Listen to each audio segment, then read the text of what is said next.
In other words, particularly if you're going to get into the accusation business and the holier-than-thou business, and particularly when you start talking about something abstract like morality, a decent person. What is a decent person?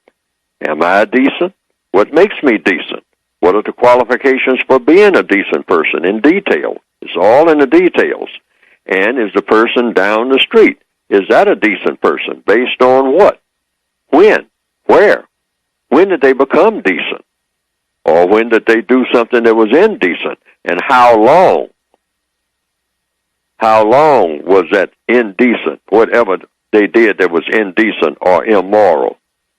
How long is that supposed to be cataloged? And in whose catalog? And for what ultimate purpose?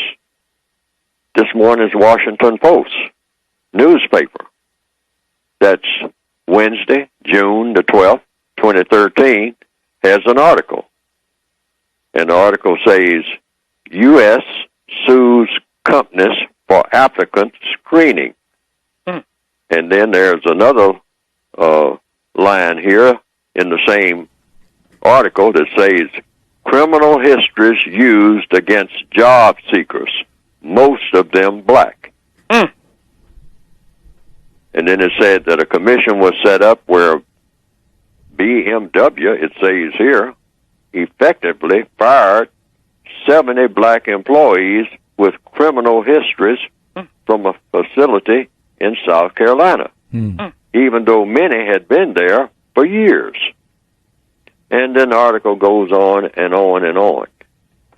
So that had to do with someone looking at the history, meaning, let's go back.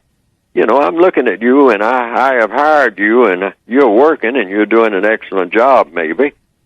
But I think that I'll just find out something about what you have done throughout your entire life. Oh, I see where you talked back to a teacher one time. Oh, I see where you hit the neighbor next door with a garden hose. I mean, in a dispute over the property line or something. Oh, I see where you did this. I see where you did that. I see where you were picked up once for visiting a house of ill repute. A house of prostitution. And you were caught there. And you paid a fine. Oh, well, how old are you now? Well, I'm 58 years old, you might say. And say, well, when did this happen? Well, this happened when I was a soldier, and I was traveling and whatnot, and, I didn't have a girlfriend, and I was with another group of soldiers, and we all got drunk, and so we went to a house of prostitution, and the house got raided by the military police and the civil police, and I had to pay a fine, and so I regret that I got caught in that situation. But that was when I was 20 years old. Oh, well, now, I don't know about that. Well, you're not a moral person. You can't work in this factory. Get out of here. Well, now, how many other people in that factory have done something similar at some time or another? I mean, do we have any other fornicators in this entire factory of 4,000 people? That's right. Or do we? That's right. Now, so investigate everybody, including the president of the factory.